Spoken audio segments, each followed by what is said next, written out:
Tonight, we journey beyond the edge of everything you've ever been taught, into a place where time becomes so vast that it almost stops meaning anything at all. Imagine, if you will, that you are lying on your back in the dark, and slowly your eyes begin to adjust to something you've never quite seen before. A question. A single, gentle question that changes everything. What if? What if the earth beneath your feet, this ancient ground, has already held the footsteps of an entirely different humanity? Not once, not twice, but many times over. Many times, across so much time that the very concept of time becomes almost incomprehensible. Before we begin our journey together through this vast and mysterious landscape of possibilities, we want to invite you to settle in even deeper. Find yourself in the most comfortable position. Let your breathing slow. There is no rush tonight. We have 3 full hours to explore these ideas, and there is nowhere to be but here, in this moment, suspended in curiosity and calm. If you need to close your eyes, do so now. If you need to adjust how you're lying, how you're sitting, this is the perfect moment. We will wait for you.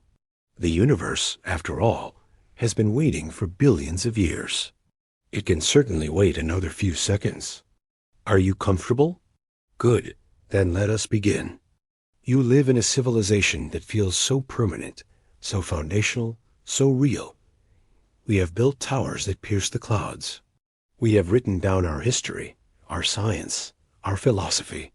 We believe we are the first to truly understand the world. We are, in our own minds, the beginning. But imagine, for a moment, if that assumption, that beautiful, certain assumption, was simply wrong. Not catastrophically wrong in a way that should frighten you, but wrong in a way that slowly, quietly, changes everything you think you know about time, about the earth, about what might have come before us. Consider the sheer scale of what we are discussing. The earth is approximately 4.5 billion years old. That is a number so large that your mind cannot quite grasp it. 4.5 billion. If you tried to count to 1 billion, counting one number every second, it would take you 31,700 years. And then you would have to do that 32 more times just to reach the age of our planet. 4.5 billion years. And humanity, as we understand it in our recorded history, has existed for perhaps 5,000 of those years. That is 5,000 out of 4 billion, 500 million. That is, in mathematical terms, almost nothing. A single raindrop in an entire ocean, and then you multiply that ocean by 1,000. So the question becomes, in all that time, in all those billions and billions of years, in all those countless cycles of continents rising and falling, of ice ages coming and going, of species emerging and vanishing, what if consciousness emerged not once, but many times? What if the universe, or the earth itself, simply kept trying, like a patient artist returning to the same canvas, again and again, with slightly different brushstrokes, always learning, always evolving, always hoping to create something that would last? This is not a story about aliens, though we may wonder about them too. This is a story about us, about versions of us that may have walked this same earth in ages so distant that no bones remain, no structures survive, no written word persists to tell us they ever existed. It is a story written not in archaeology, not in history books, but in the very fabric of deep time itself. And the most fascinating part, the most beautiful part, is that there are whispers, there are clues. There are strange stones and inexplicable structures and questions that archaeologists ask quietly when no one is listening.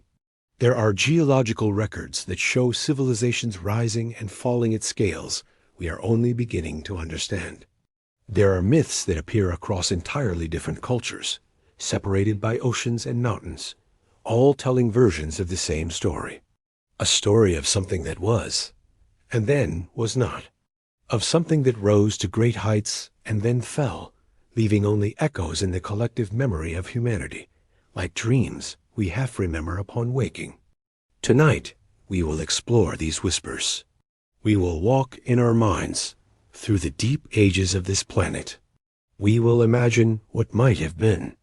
We will ask the questions that few dare to ask, and we will do so in the kind and gentle way that invites wonder rather than fear, curiosity rather than certainty.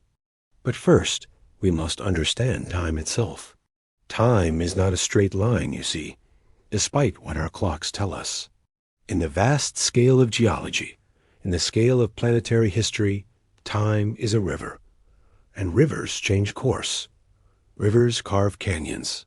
Rivers can cover the deepest truths and carry them far away, mixing them with sediment and mud and the ordinary particles of rock until it becomes almost impossible to tell what was there before. Imagine you're standing on a beach at the edge of the world. Behind you, stretching back so far that you cannot see the end, is the history of everything that has ever been. The sand beneath your feet is not just sand, but time itself, compressed and crystallized. Each grain is a moment. Each wave that washes ashore brings with it particles from that ancient past, tumbling them, mixing them, worn smooth by the endless motion of deep time. Now imagine that you are about to walk backward along that beach. Not backward in time, in the way that we dream of doing, but backward through what we can discover, what we can infer, what we can wonder about. And with each step, the story becomes less clear, less certain, less visible.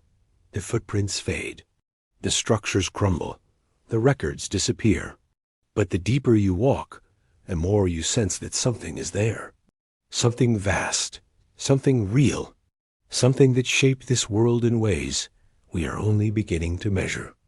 That is where we are going tonight, into that deep, hazy, uncertain past, where the line between what we know and what we wonder becomes beautifully, mysteriously blurred.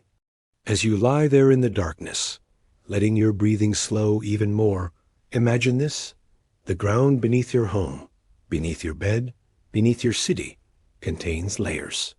Layers upon layers upon layers, like pages in a book written by time itself. And if we could peel back those pages, one by one, we might find something extraordinary. We might find proof. Or we might find something even better than proof. We might find possibility. And possibility, in the late hours of the night, in the quietness of our minds, is enough. Let your eyes grow heavier now. Let your body sink a little deeper into whatever surface holds you.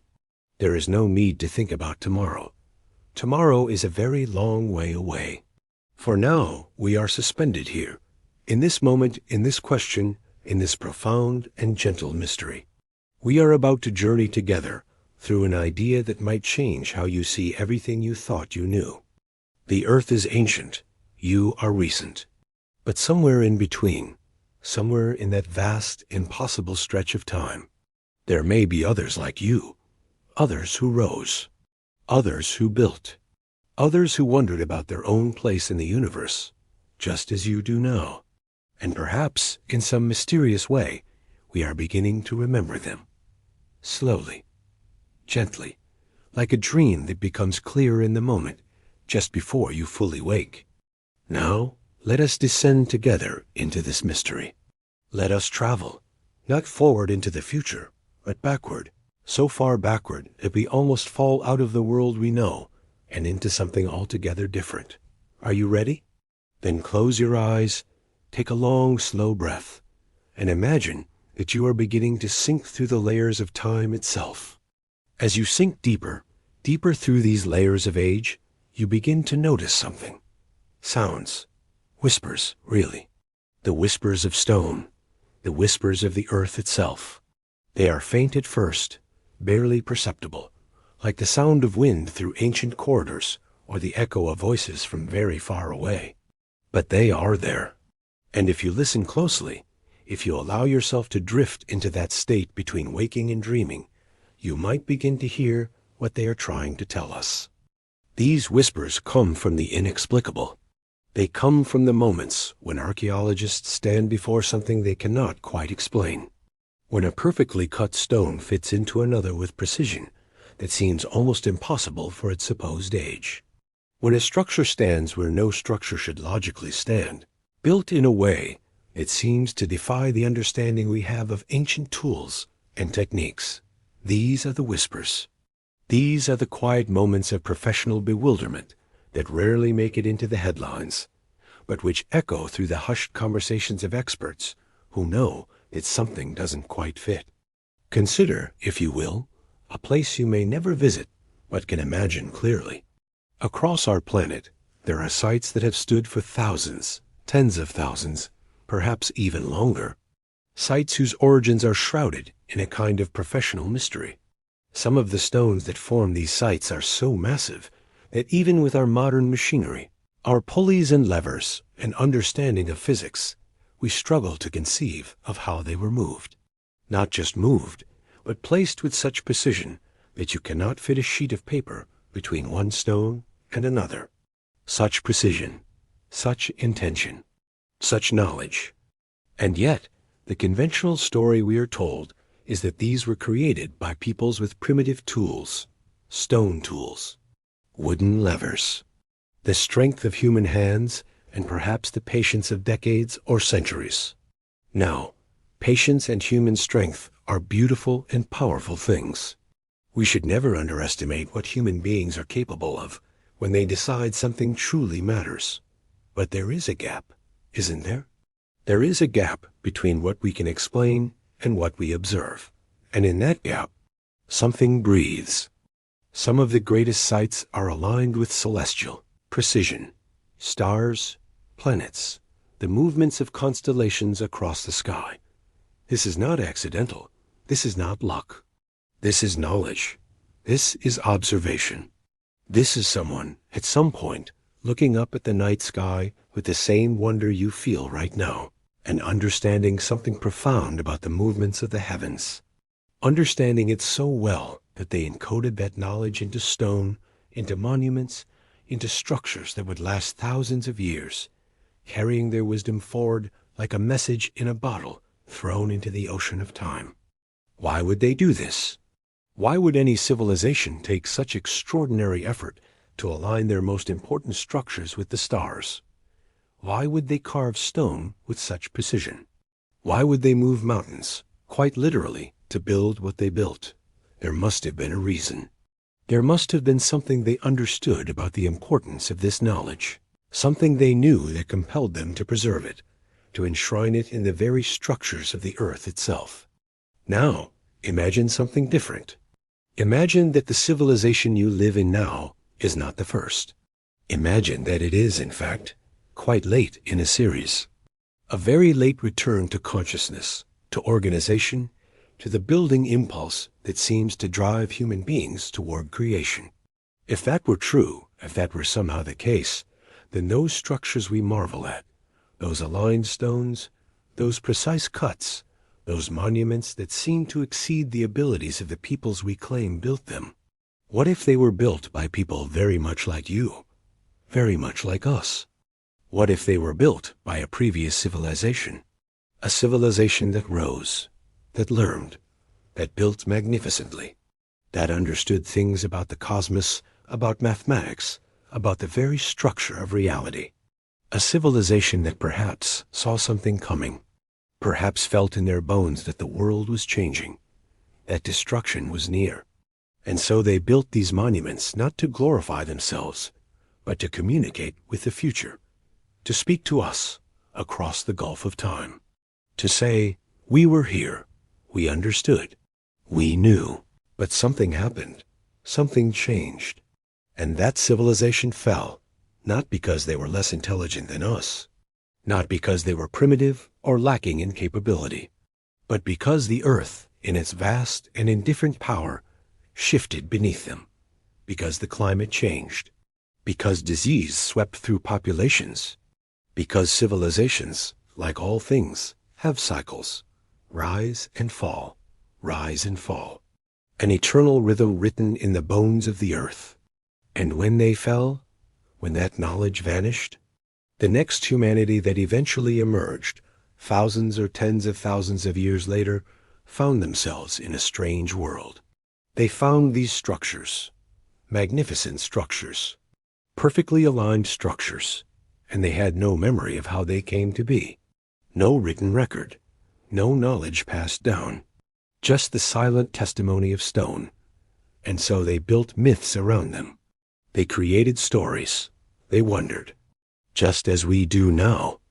Imagine, as you drift deeper into sleep, that you are walking through a place where ancient stones stand in the starlight. You run your hand along one of these stones, and it is so smooth, so perfectly shaped, that it seems to hum with an intelligence you can almost understand. And as you stand there, something stirs in the back of your mind. A memory, not your memory, but something deeper. Something that belongs to the human species, to the collective understanding of what it means to look at the night sky and feel small, and yet connected to something vast. And yet, there is more. Because somewhere in the fossil record, somewhere in the sedimentary layers that geologists study with such care, there are gaps. There are times when the record seems interrupted, when the layers tell a story of violence, of disruption, of something ending and something else beginning. There are extinction events marked in the stone itself, moments when the very possibility of civilization seems to have been temporarily erased from the earth.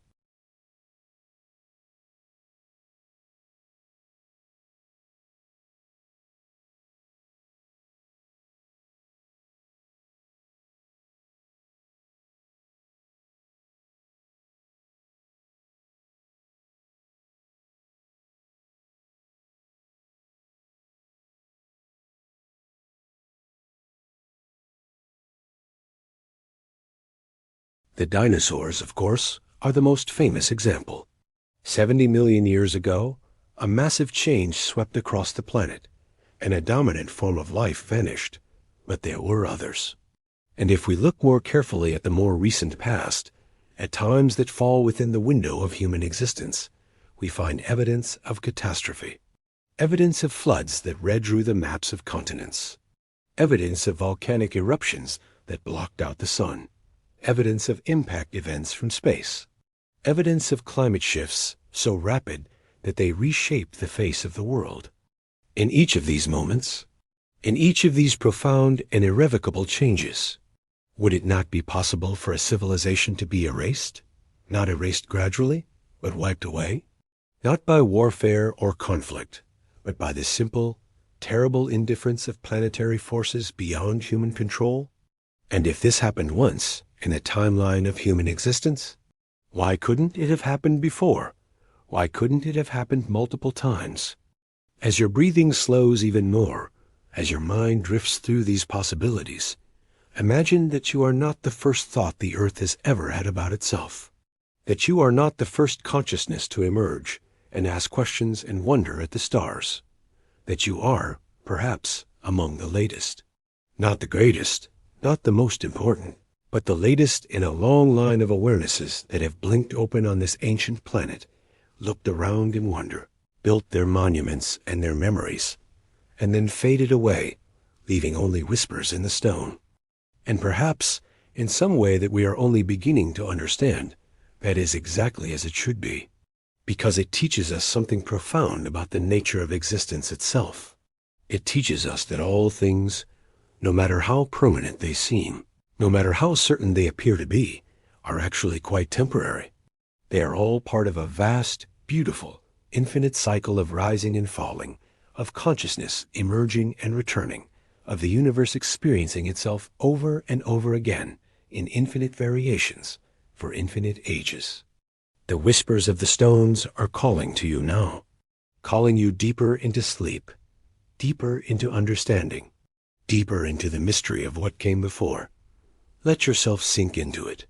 Let yourself surrender to it. There is nothing to fear in this knowledge. Only wonder, only peace, only the calm certainty that you are part of something so much larger than yourself, so much older than yourself, that it nearly transcends comprehension. Now, as you continue to descend through the layers of time and consciousness, you begin to hear something else.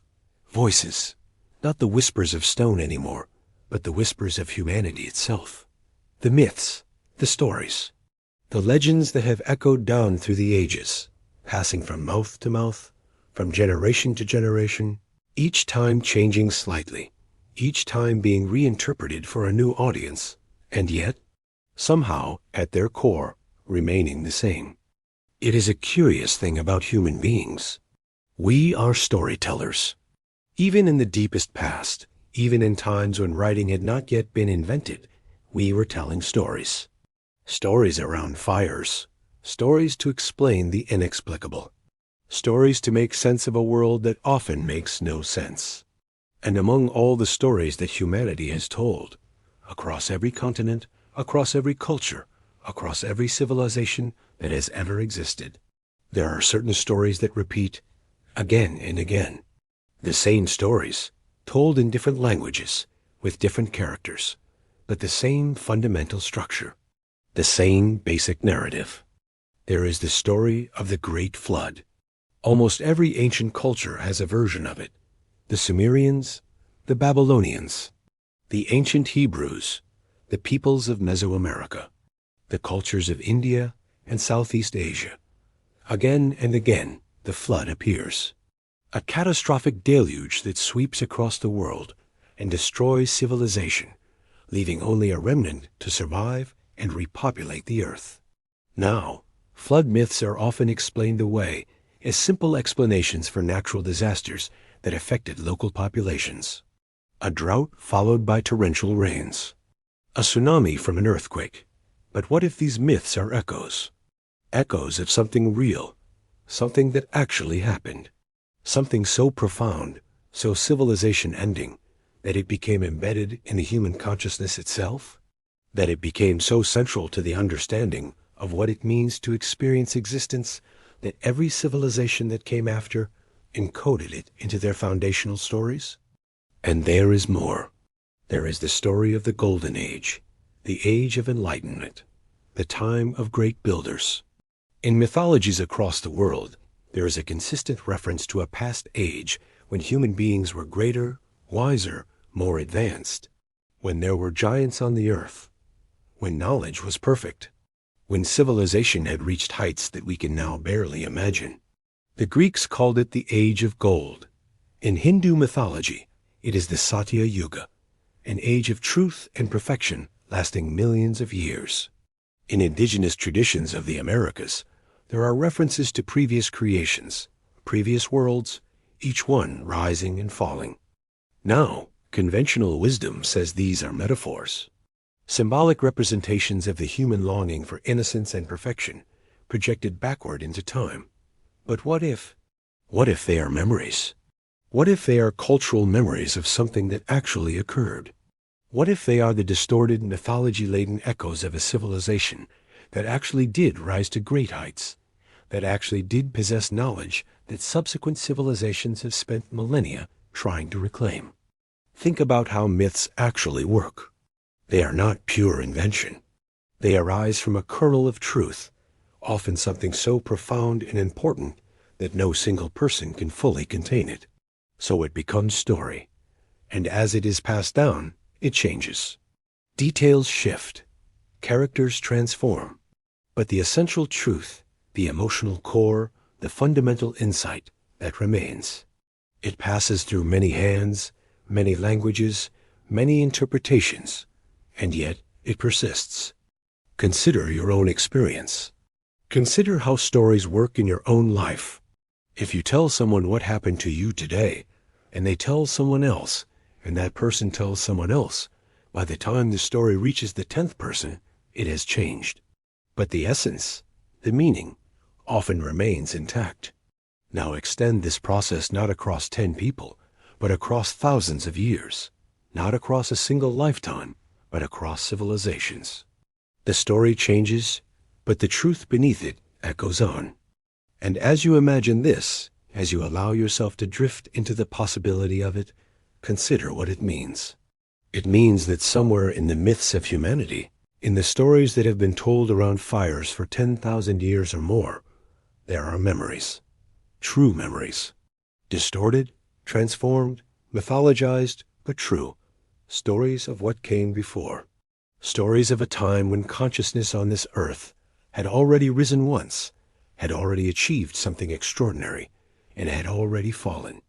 There is something else, too, something that appears in myths across the world with remarkable consistency.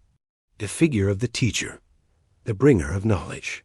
Quetzalcoatl in Mesoamerica, Thoth in Egypt, Enki in Mesopotamia, Prometheus in Greek mythology. Again and again, there is a figure who comes to humanity and gives them knowledge they did not have before. Knowledge of agriculture, knowledge of mathematics, knowledge of how to organize into civilizations, knowledge of the stars. Where does this archetype come from? Why does it repeat so consistently? One conventional explanation is that it represents the process of cultural innovation and learning personified into a god figure. But another possibility, a possibility that exists in the realm of speculation and wonder, is that these are memories too. Memories of actual teachers, actual individuals or groups who possessed advanced knowledge and who shared it with emerging civilizations. And if that knowledge existed, if such people existed, then the civilization they came from must also have existed. As you sink deeper and deeper into sleep, letting your muscles relax, letting your mind drift into that beautiful space between waking and dreaming, imagine that you are listening to these myths as they are being told. Imagine that you are sitting at a fire, thousands of years ago, and an elder is speaking. They are telling you about the golden age, about the great teachers, about the flood that swept it all away. And as they speak, you begin to understand that they are not simply spinning a tale to entertain or to explain natural phenomena. They are passing on a memory, a precious sacred memory, a memory of something that actually happened. And what is being preserved in this memory? Perhaps a warning, perhaps a love letter to the future, written in the language of myth because writing had not yet been developed, or perhaps because writing had been lost, and this was the only way that knowledge could be preserved. Perhaps it is a record. Perhaps it is a testament. Perhaps it is an ancestor trying to speak to you, across the gulf of time, trying to tell you something important. What would you want to tell someone 10,000 years in the future? If you could only do it through myth, through story, through the mechanism of oral tradition, what would you choose to say? Would you tell them to avoid your mistakes? Would you try to pass on knowledge that might help them? Would you warn them of cyclical dangers? Would you tell them that they are not alone, that consciousness has risen before on this earth, that it can rise again? The myths are speaking. They have always been speaking. We have only recently decided that they are not worth listening to. We have only recently developed the arrogance to assume that the ancients were less intelligent than us, less knowledgeable than us, less capable of understanding the truth about their world. But imagine if we were wrong. Imagine if the ancients knew something we have forgotten. Imagine if those myths, properly understood, properly interpreted, are telling us about a past that is far more complex, far more advanced, far more interesting than we have allowed ourselves to believe. As the night grows quieter around you, as your mind becomes softer and more open, let yourself believe this for a moment. Let yourself believe that the myths are true. Not true in the literal sense of modern journalism, but true in the deeper sense that all great stories are true. True in the way that poetry is true. True in the way that emotional truth transcends factual accuracy. True in the way that the deepest aspects of human experience can only be conveyed through narrative and metaphor. And as you believe this, as you allow this possibility to settle into your consciousness, something shifts. The stories of old are no longer simply entertainment or primitive explanations of natural phenomena. They become what they perhaps always were: testimony, evidence, a voice calling across the ages, asking you to remember, asking you to consider, asking you to wonder at the possibility that you are not the first, and that something precious and important was lost when a previous civilization fell. The myths are singing now. Can you hear them? Listen closely. In their singing, there is sadness. There is longing. There is the echo of something beautiful that was, and that is no more. And there is hope. The hope that perhaps, someday, Someone will listen. Someone will remember. Someone will understand that we are not the first, and that perhaps we will not be the last. As you drift even deeper, as the boundary between your waking consciousness and your dreaming mind grows thinner and more transparent, you begin to notice something extraordinary. You begin to see patterns. Not patterns that your conscious mind had registered, but patterns that your deeper awareness, your intuitive self, has always known were there. Patterns in the chaos. Patterns in the seemingly random arrangement of history, geology, mythology, and discovery. Patterns that, when you allow yourself to see them, suggest something remarkable about the structure of time itself and the nature of existence on this ancient, patient earth. Consider, if you will, the pattern of rise and fall. It appears everywhere, in the life cycles of individual organisms, in the rise and fall of empires, in the cycles of climate change that the geological record reveals to us, in the boom and bust of economies, in the rhythms of sleep and waking, in the cycles of the moon, in the movements of the stars themselves. Everything, it seems, follows this pattern.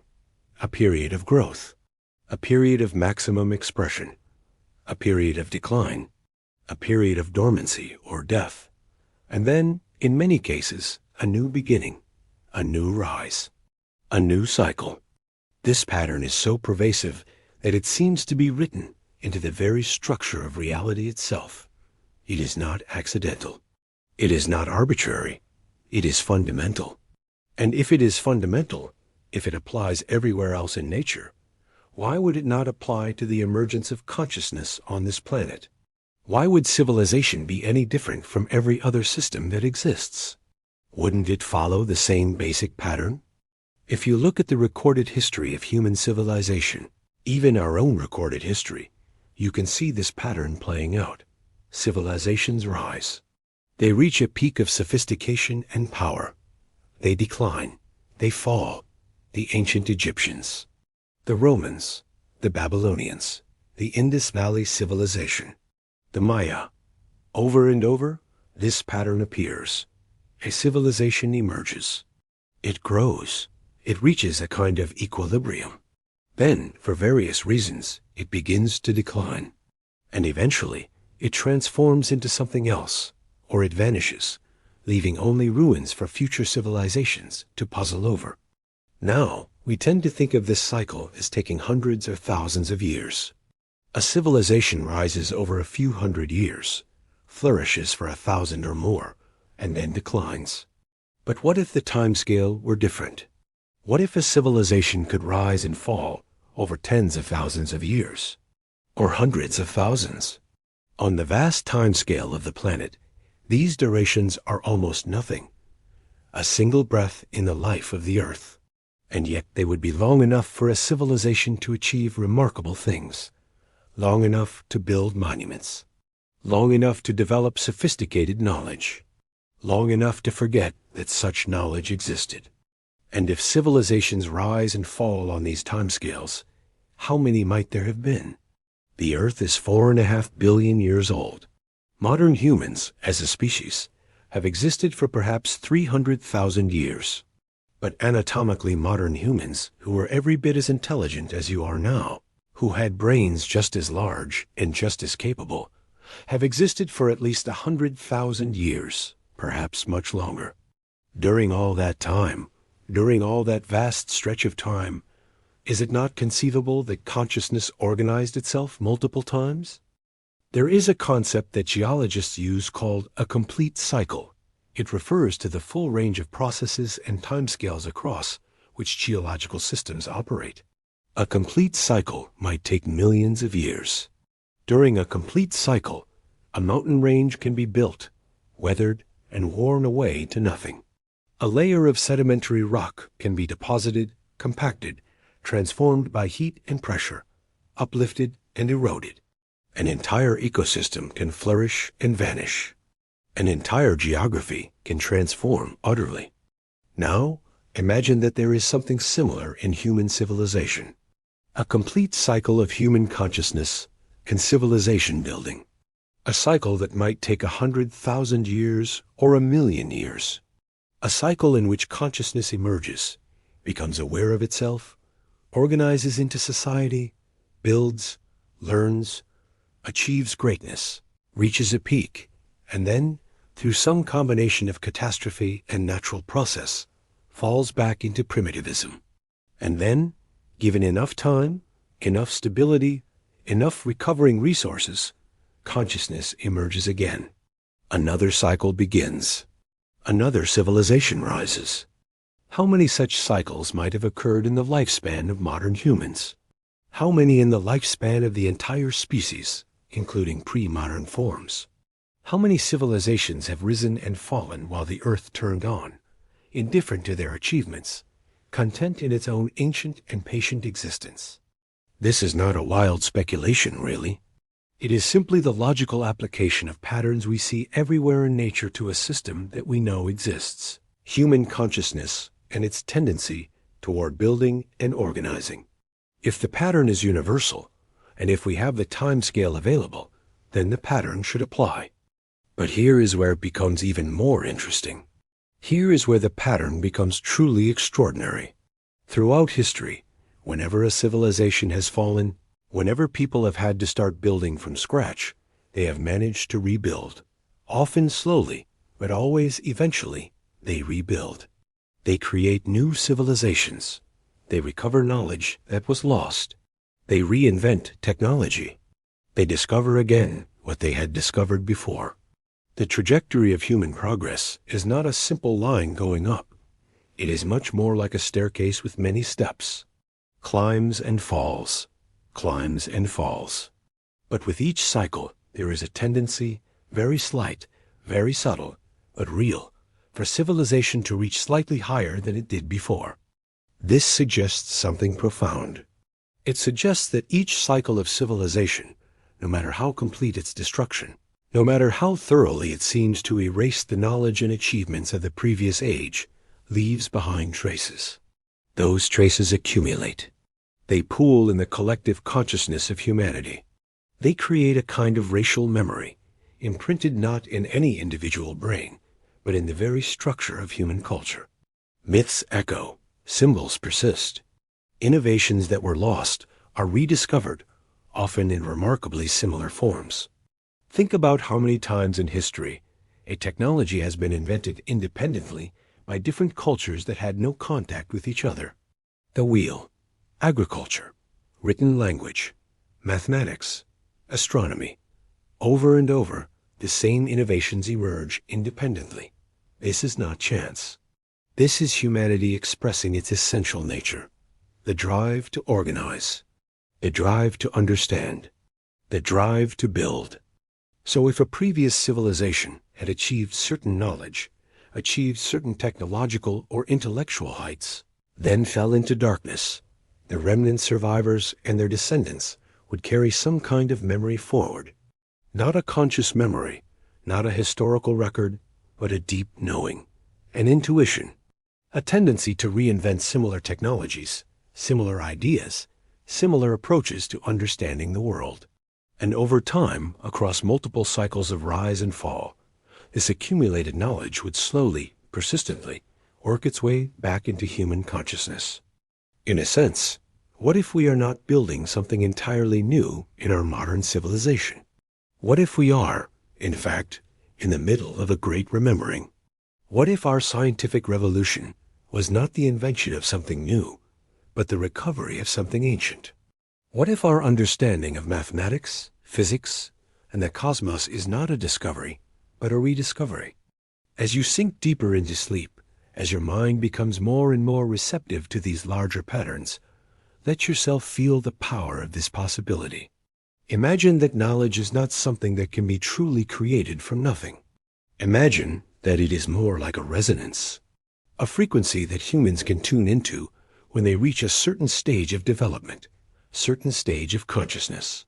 And the more times you tune into that frequency, the more clearly you can hear it.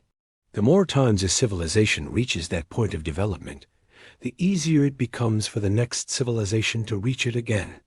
This would explain so many things.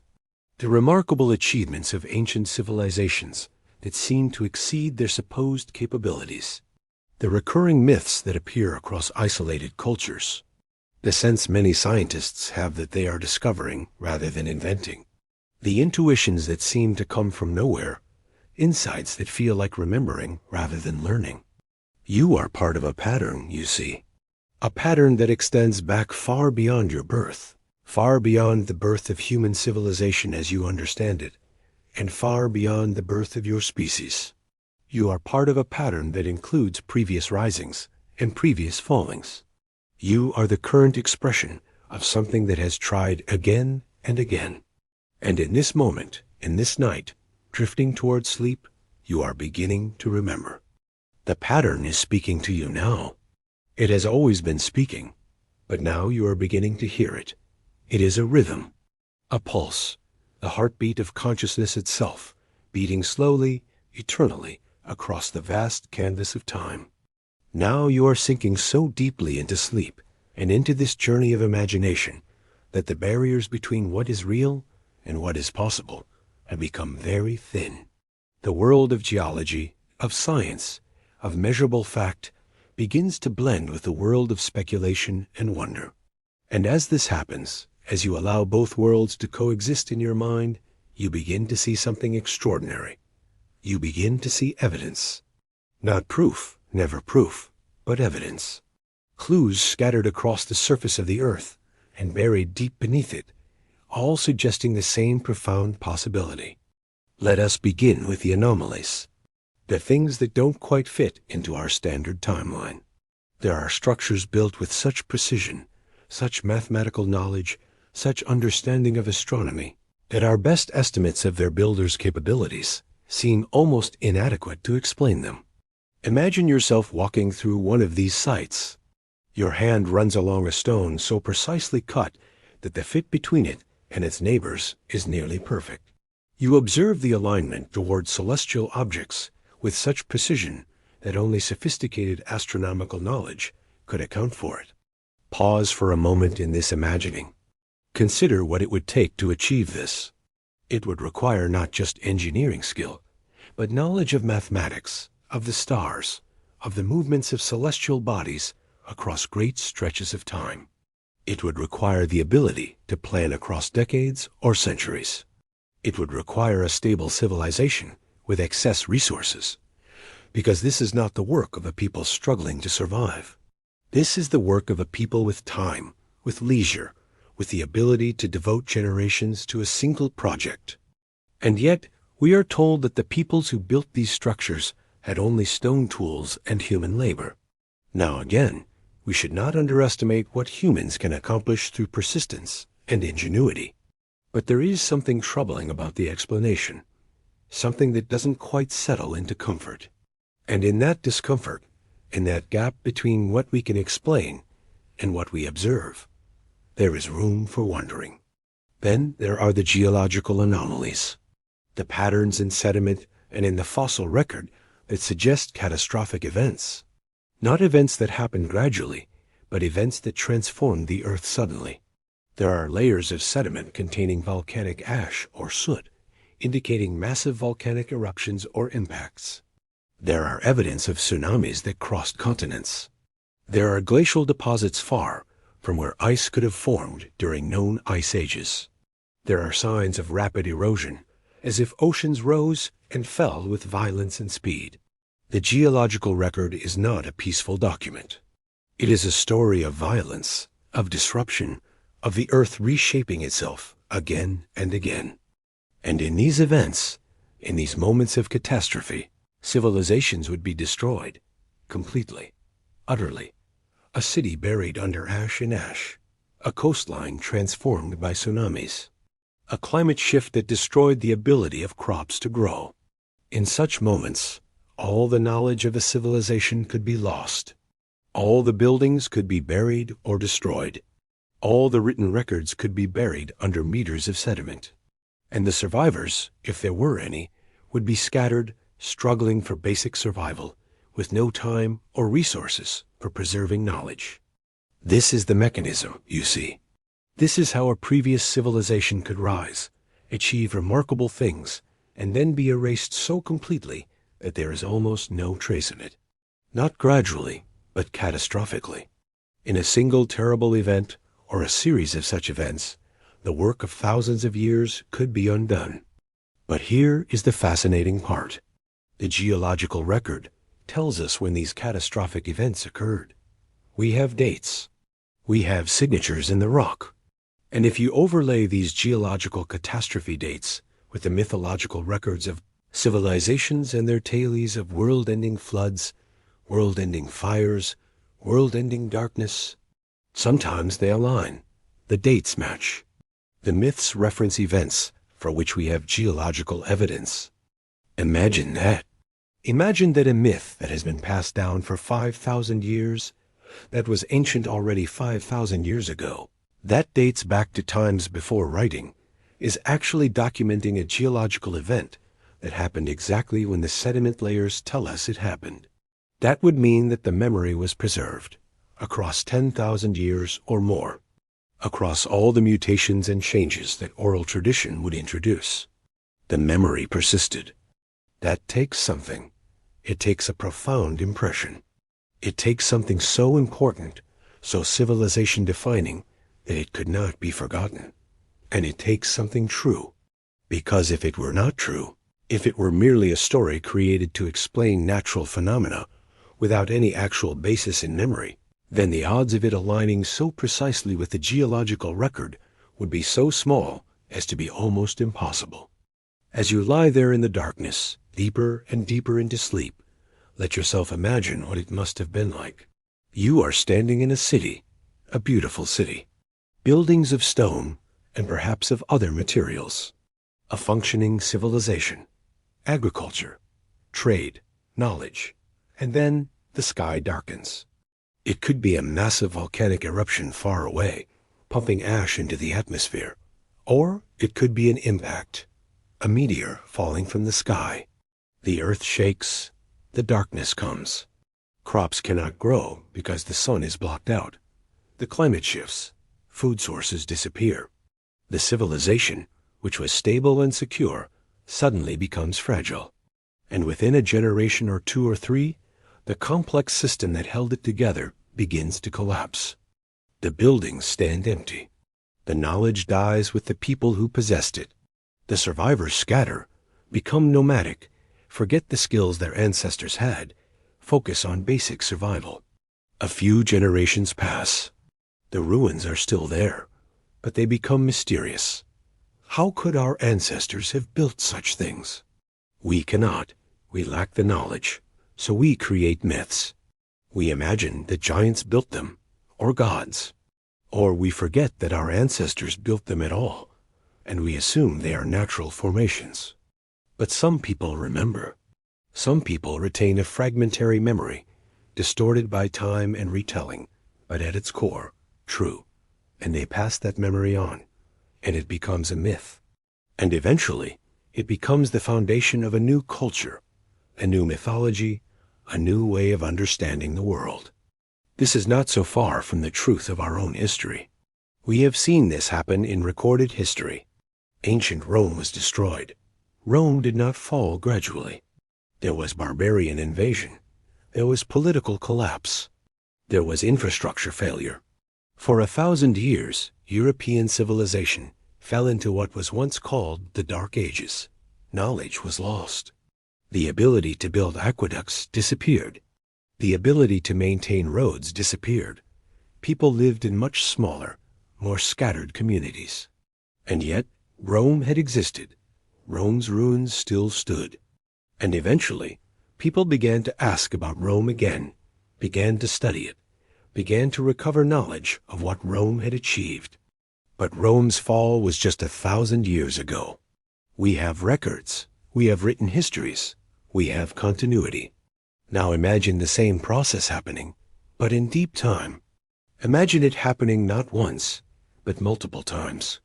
Each time, a civilization rises and falls.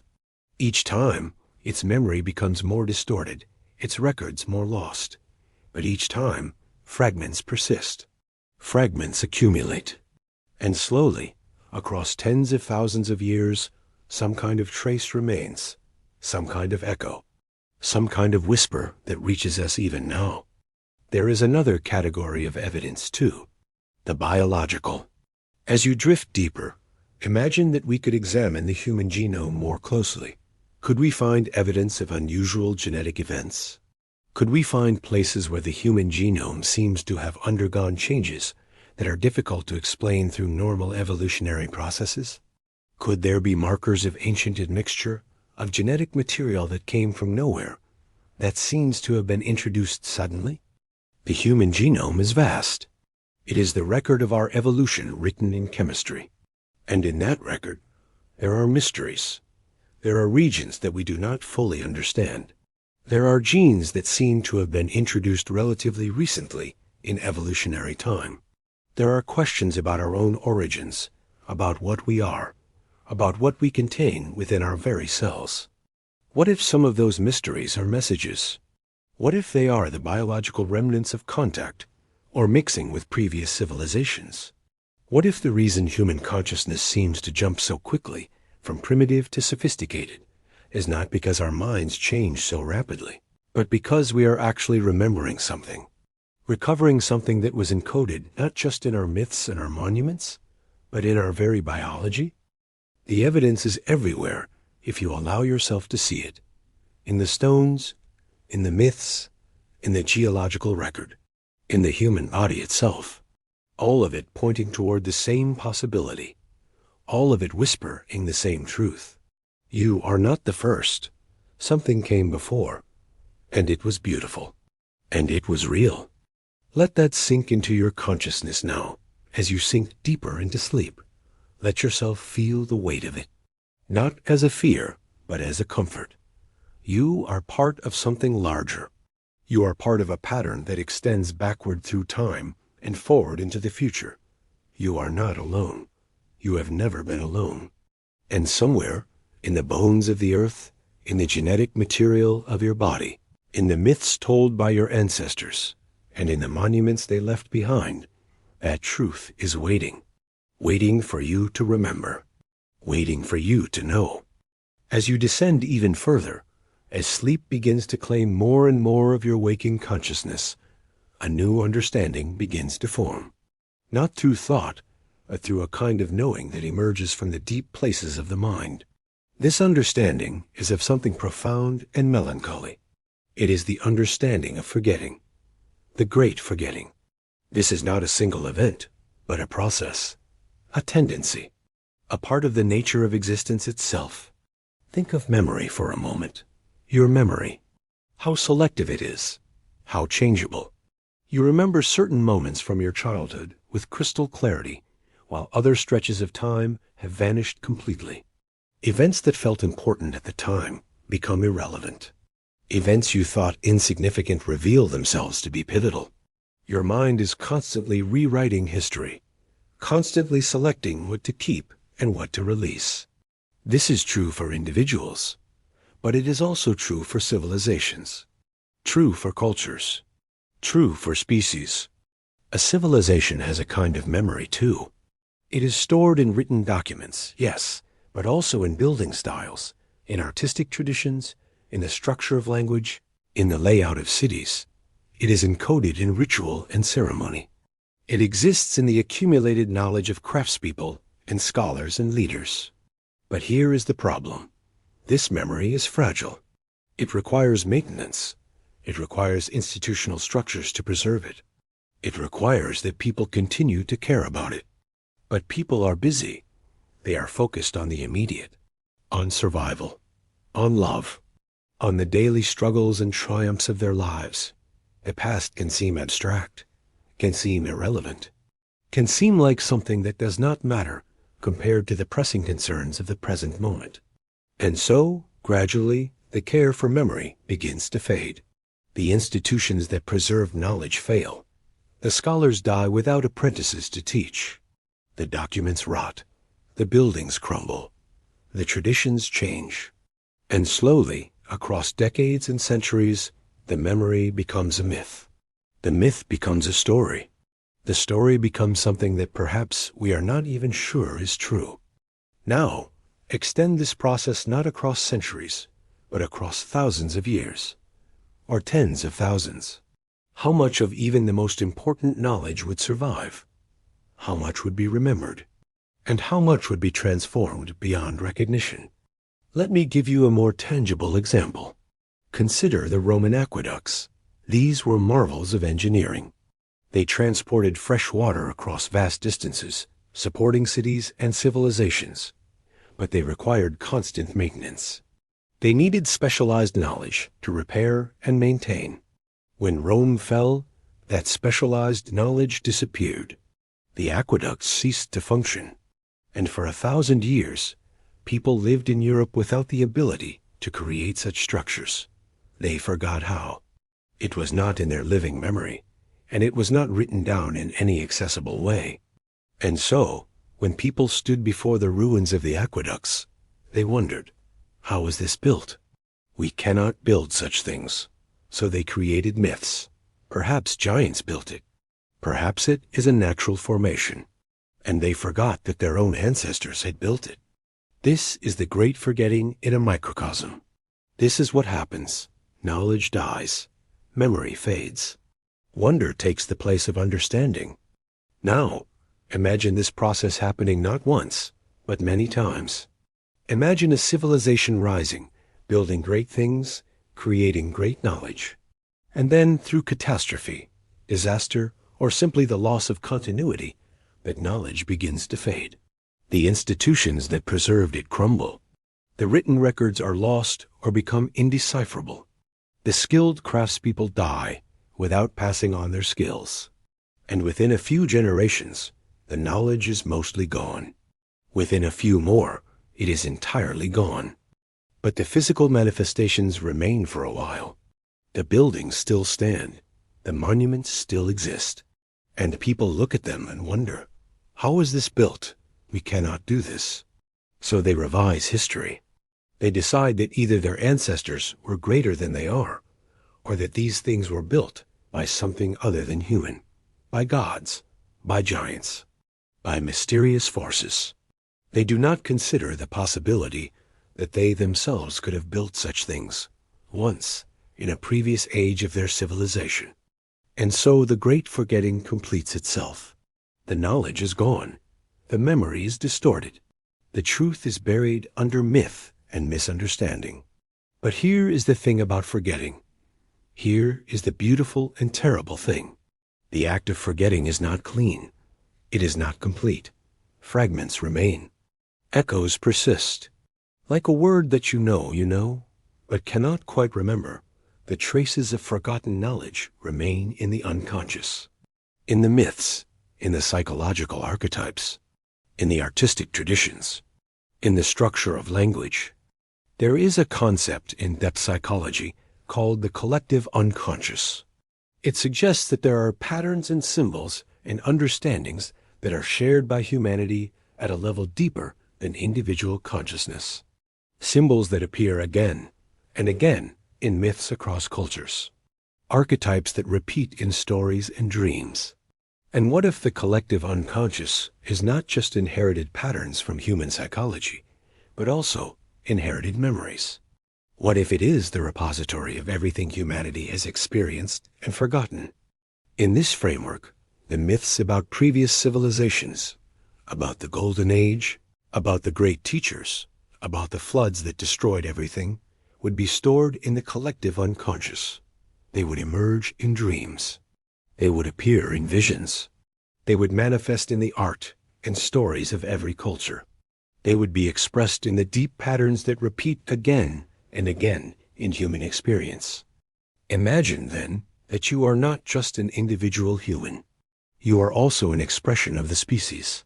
You are a carrier of all the experience, all the knowledge, all the memories that humanity has accumulated across its entire existence. And somewhere deep in you, in the place beneath thought, beneath consciousness, there is a remembering, a deep knowing that you are not the first, that something came before, that there is knowledge that was known and then forgotten and perhaps might be remembered again. This is not mysticism, exactly. This is the application of recognized psychological principles to the question of human memory and knowledge. If the individual mind forgets, but the echoes of what was forgotten persist in the unconscious, then why would the human collective not operate the same way? Why would humanity not have a kind of collective memory stored in myths and art and the deep patterns of consciousness? As you sink deeper and deeper into sleep, as your own conscious mind begins to relax and your unconscious begins to emerge more fully, you begin to access this layer of remembering. You begin to feel in your bones that the great forgetting happened, that it has happened multiple times, that civilizations rose, that knowledge was created, that monuments were built, and then that all of it was lost, forgotten, buried. But you also begin to sense something else. You sense that the forgetting was not complete. You sense that threads remain, connections persist, and somewhere in the waking world, there are people who are beginning to notice the threads again. People who are beginning to ask the right questions. People who are beginning to wonder if we have forgotten something important.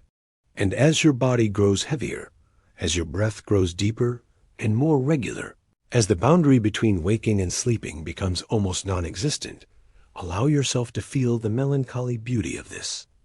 Civilizations are forgotten, but their echoes remain. Knowledge is lost, but fragments persist. And the universe, in its eternal patience, continues to give consciousness the opportunity to emerge again, continues to allow knowledge to be discovered and rediscovered, continues to write its great story, again and again, for infinite ages and infinite variations. This is not a tragedy, though it may sound like one. This is a reminder of the nature of existence.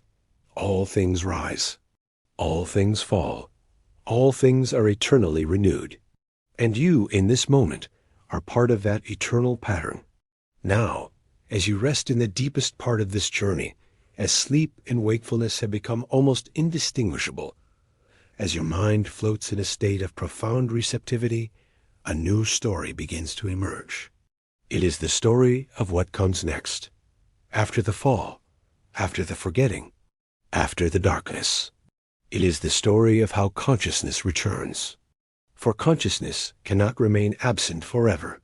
This is the fundamental truth that underlies all the mythology of renewal and return. The phoenix rising from the ashes, the spring following the winter, the sun rising after the night. These are not merely metaphors. They are descriptions of something real, something true, something that occurs again and again in the structure of existence itself. When a civilization falls, when knowledge is lost, when the complex structures that held society together crumble, there is a period of darkness. This period can last a very long time, generations, centuries, perhaps thousands of years. The survivors of the catastrophe and their descendants live simply. They focus on survival. The skills they needed to maintain the previous civilization are lost. The institutions that preserve knowledge are gone. There is darkness, deep darkness. And it can seem to those living in it that this darkness will be eternal. But it is not eternal. Slowly, through the same processes that always lead to the development of human civilization, consciousness begins to organize again. People begin to plant crops intentionally. They begin to keep animals. They begin to settle in permanent places. They begin to trade. They begin to develop language and writing. They begin to ask questions about the world around them. They begin to build. And in this rebuilding, something extraordinary happens. There is a pull, a gentle pull toward paths that were walked before, a tendency to rediscover the same technologies, the same mathematical principles, the same astronomical observations. It is as if consciousness itself remembers, as if the universe remembers, as if there is a path worn into the fabric of reality, and each time consciousness emerges, it tends to follow that path. Some of this is explained by simple logic. If you are developing agriculture, certain practices work better than others. If you are building shelters, certain structures are more stable. If you are observing the sky, certain constellations become meaningful. There is no conspiracy here. There is no mystery. It is simply that there are optimal solutions to problems, and consciousness tends to find them again and again. But there is something more, too. There is a resonance, a frequency that can be tuned into once you reach a certain level of understanding. And the more times you tune into that frequency, the more clearly you can hear it. The knowledge becomes easier to access. The insights become more obvious. The path becomes clearer. Imagine that knowledge is like a radio signal. It has always been there, broadcasting into the universe. But you can only receive it if you have a receiver that is properly tuned. As a civilization develops, as it reaches certain stages of sophistication and understanding, it begins to develop receivers, slowly, gradually. And then, when the receiver is ready, it begins to pick up the signal. The knowledge flows through. The insights come. The understanding awakens. And each time a new civilization develops the receiver, the signal is clearer because it has been broadcast for longer, because previous receivers have amplified it, because the universe itself, in some way, remembers every time it is broadcast before and broadcasts more strongly each time. This would explain so much. It would explain the sudden leaps forward in human knowledge, the revolutions in science, the moments when an idea that has been dormant for centuries suddenly becomes clear to multiple people at nearly the same time. These are not coincidences. These are moments when consciousness aligns with the deeper frequency of knowledge that underlies reality. Think about your own experience of learning. There are times when you work hard to understand something, and it remains obscure. But then, with rest or time or a new perspective, suddenly it clicks into place. Suddenly you see it. It was always there. You just did not have the right perspective to perceive it. Now imagine this happening not on the individual level, but on the level of entire civilizations. Imagine it happening repeatedly across deep time. The implications are staggering. It suggests that the history of consciousness on Earth is not a simple linear progression from primitive to sophisticated. It is a story of cycles, of rises and falls and returns, of partial memory and rediscovery, of a civilization reaching a certain height, grasping a certain understanding, and then losing it, only for the next civilization to reach back and find it again, sometimes clearer, sometimes differently contextualized, but the same essential truth. And you are living in one of these cycles right now. You are part of a civilization that is, perhaps, approaching understanding about its own nature, perhaps approaching the realization that it is not the first, that it is part of a pattern, that it is inheriting something from what came before, both in its biological memory and in its cultural inheritance. As you float in the space between sleeping and waking, allow yourself to imagine what it is like when consciousness first returns. Imagine a small group of humans, survivors of a catastrophe or the descendants of survivors, living in a simple way, perhaps in caves, perhaps in crude shelters. They have basic language. They have the use of simple tools. But they do not have writing. They do not have complex mathematics. They do not have complex social organization. But they are still human. They still have the same capacity for wonder that you have. They still look at the night sky and see something that stirs something deep in them. They still look at the remains of the old world, the ruins that still stand, and wonder, what were these? Who built these? How was it done? And the very fact that they can ask these questions, the very fact that they have the consciousness to wonder, means that the door is opening. Slowly, so slowly that no single person would notice, consciousness is returning. Knowledge is remembering itself. The path is being walked again. Over generations, the group grows. They develop better tools. They develop better shelter. They begin to understand agriculture more deeply. They develop language more fully. They begin to trade with other groups. They begin to develop specialization. Some people become hunters. Some become farmers. Some become craftspeople. And slowly, almost imperceptibly, civilization begins again. And in this rebirth, there is something profound. There is the possibility of reaching back to what was known before. The path is there. The knowledge is there, in some form, waiting to be rediscovered. And the consciousness that rebuilds civilization will find itself drawn, gently but persistently, toward what was known in the age before. Some will discover the same astronomical observations. Some will develop the same mathematical principles. Some will find themselves able to move great stones in ways that seem intuitive, as if some deep part of them remembers how it was done. And over time, across many generations, the knowledge accumulates. The understanding deepens. And slowly, another civilization begins to approach the heights that the previous one reached. But it brings something new, because it is not just a repetition.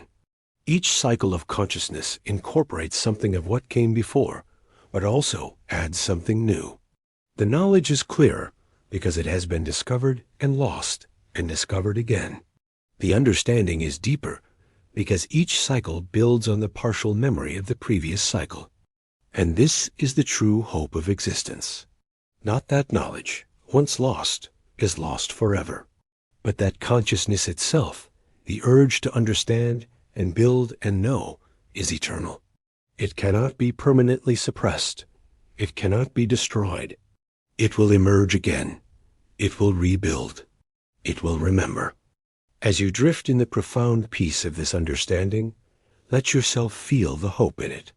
Let yourself feel that you are not alone, that you are part of something that extends forward and backward through time, that you are in the process right now of remembering something that was forgotten, that your work in your own civilization, whatever that work is part of an ancient and eternal process of consciousness returning to itself again and again. The universe pulses with this. The earth breathes with it. And you, in your own deep rest, become part of that pulse, that breath, that eternal return. As you sink into the deepest layers of sleep now, as your consciousness becomes almost entirely released from the concerns of your waking world, you approach something that transcends ordinary understanding. You approach a perspective so vast, so comprehensive, that it encompasses everything we have discussed so far. This perspective is the perspective of deep time, of geological time, of the kind of time in which the earth measures its age. And from this perspective, everything changes. Everything becomes different. Everything becomes unified. From the perspective of deep time, the differences between one civilization and another become very small. The distance between 10,000 years ago and 100,000 years ago becomes almost meaningless. These are not vastly different epochs. They are separated by a blink of the Earth's eye, a single moment in the life of a planet that is billions of years old. Imagine yourself for a moment expanding your perspective outward. You are no longer thinking as an individual human, bound to the moment of your own life. You are thinking as the Earth itself thinks. You are conscious from the perspective of the planet. Your concerns are measured in millions of years. Your memories extend back hundreds of millions of years. Your future extends forward for billions. From this perspective, humanity is very young. Modern humanity is younger still, and civilization is an infant. A beautiful, promising infant, but an infant nonetheless. We have existed for perhaps 10,000 years as organized civilizations. The Earth has existed for 4,500,000,000. We are the blink that blinks within the blink that blinks within the blink. We are so young that we are barely conscious yet, in planetary terms. And in this young existence, we are only now asking the questions that the Earth might be asking of us. Are you conscious? Are you aware? Do you understand your place in the vast web of existence? Are you ready to know what came before you? Now here is where the perspective becomes truly extraordinary. From the perspective of deep time, from the perspective of the Earth itself, the notion of different civilizations separated by tens of thousands or hundreds of thousands of years becomes almost meaningless. They are not different. They are the same. They are variations on a theme. They are the earth trying to express something through consciousness again and again. Think about what the earth is doing, in a sense. It brought forth minerals and chemicals that organized themselves into life. It brought forth simple life that became more complex life. It brought forth animal life. It brought forth primates. It brought forth humans. And humans developed consciousness. Consciousness capable of understanding itself. Consciousness capable of building. Consciousness capable of wondering about its own existence. This was no accident. This was the earth expressing itself. The earth bringing forth consciousness as an expression of its own being. And consciousness, once brought forth, began to build, began to organize, began to try to understand. The first civilization that emerged was the earth becoming aware of itself. The knowledge that it created was the earth thinking about its own nature. And when that civilization fell, when that consciousness was wiped away by catastrophe, something profound happened. The earth did not give up. The earth continued. Consciousness emerged again. The earth brought forth a new civilization, a new expression of itself, a new attempt to understand itself, a new set of monuments and knowledge and achievement. And when that too was wiped away, the earth continued again. From this perspective, we are all the same event, all the same expression, all the same attempt by the universe to know itself. We are not different from the civilization that may have existed 50,000 years ago. We are the same consciousness, the same drive, the same impulse to build and understand, emerging again in a new form. And if this is true, then the question of whether there was a previous civilization is not really the right question. The question is not, was there a civilization before us? The question is, are we part of a pattern that has expressed itself many times? And the answer to that question is almost certainly yes. Yes, we are part of a pattern. Yes, something like what we are has emerged before. Yes, there is an eternal return happening in slow, patient cycles across the vast canvas of time. This realization should change how you think about your own significance. You are not the latest expression of something unique. You are the latest expression of something eternal. You are not building something new. You are rebuilding something ancient. You are not the first to wonder. You are the latest to wonder in a series of wonderings that extends back through time and forward into infinity. And this is not diminishing. It is not a demotion of your importance. Quite the opposite. It means that you are part of something vast, something profound, something that persists even when individual expressions of it are wiped away. You are part of the eternal consciousness of the earth itself, expressed in the form of human awareness. Think about what this means. It means that the monuments you see in the ancient world are not the work of primitive peoples struggling against the odds. They are the work of the earth itself, bringing itself into form, expressing its knowledge through human hands. It means that the myths you have heard are not the inventions of ignorant peoples trying to explain natural phenomena they do not understand. They are memories, messages, the earth trying to speak to itself across the gulf of time. It means that your own life, your own consciousness, your own desire to understand and create and build is not your own individual drive. It is something much larger. It is the drive of the universe itself. It is consciousness itself expressing itself through you. You are not a spectator in existence. You are existence observing itself. As you float deeper into sleep, into this vast perspective, allow yourself to feel what this realization brings. Awe, perhaps, wonder, certainly, a sense of peace. Because if this is true, then you are never truly alone. You are never truly insignificant. You are part of something eternal, something that has always been and will always be, something that includes all consciousness, all being, all existence. The earth is thinking, has always been thinking, will always be thinking, through us, through civilizations before us, through whatever comes after us. We are the thoughts of the earth thinking about itself. We are the universe, aware of its own existence. We are consciousness experiencing consciousness.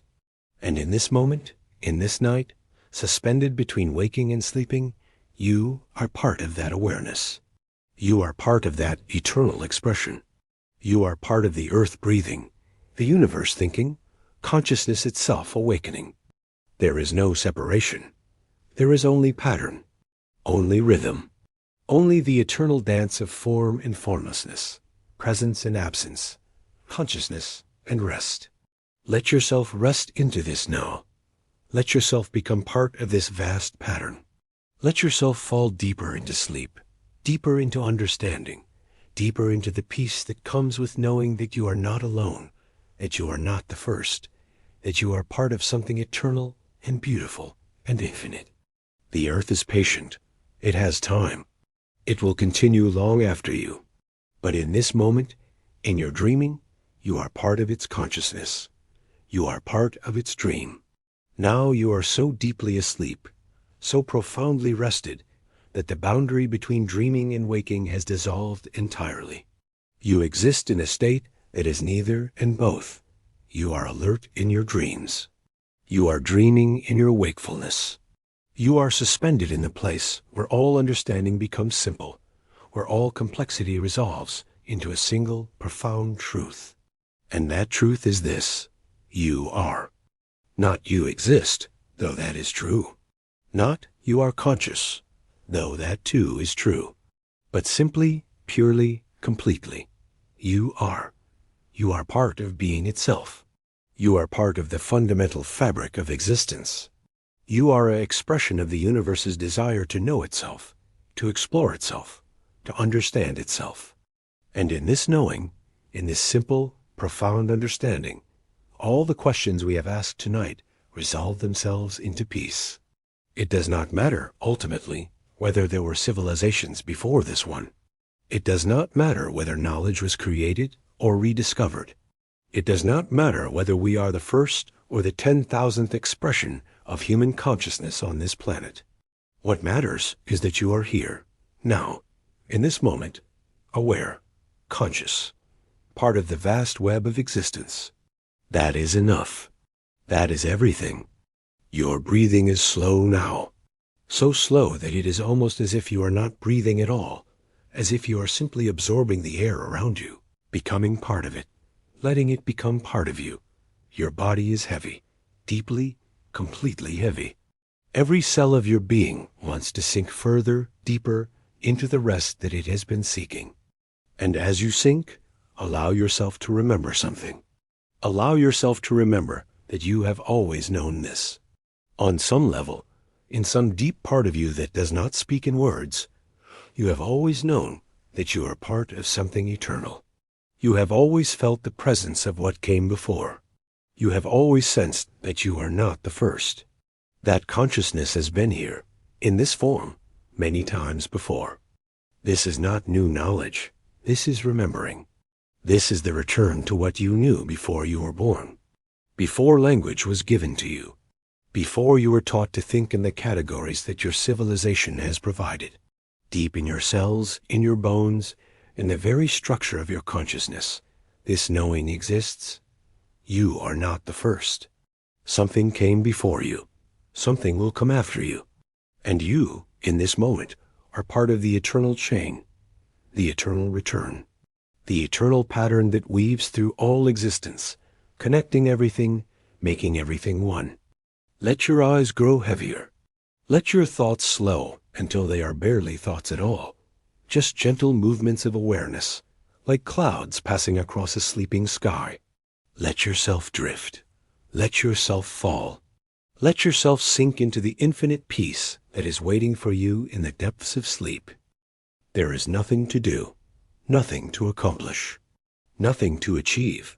There is only this, the slow breathing, the heavy body, the mind that is beginning to dissolve into the darkness, the peace that is eternal and unchanging and always here, waiting for you to remember it, waiting for you to return to it, waiting for you to know what you have always known. The civilization you have heard about tonight may have been real. It may not have been. But the truth that it suggests is real. The truth that you are part of something eternal is real.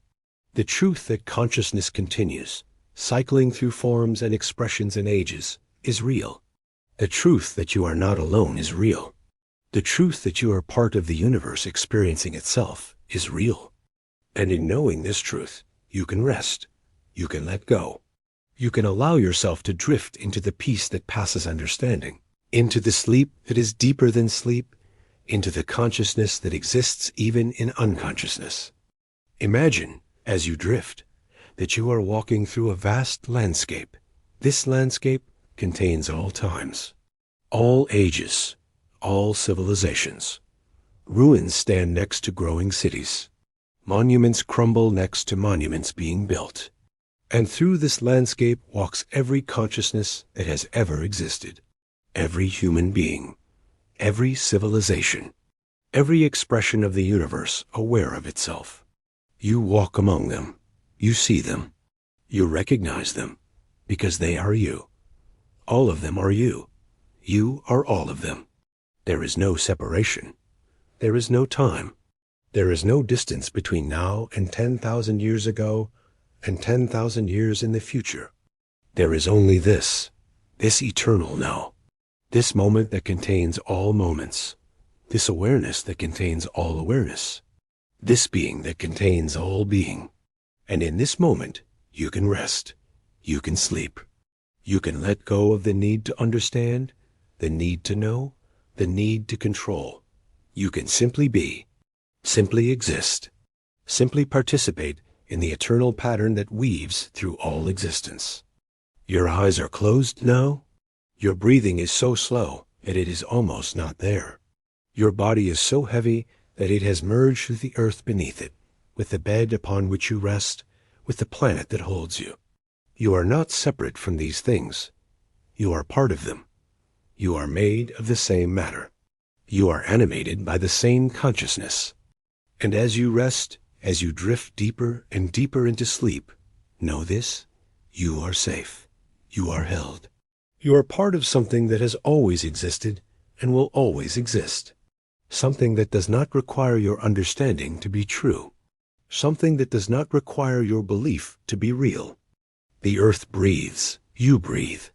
They are the same breath. The universe thinks. You think.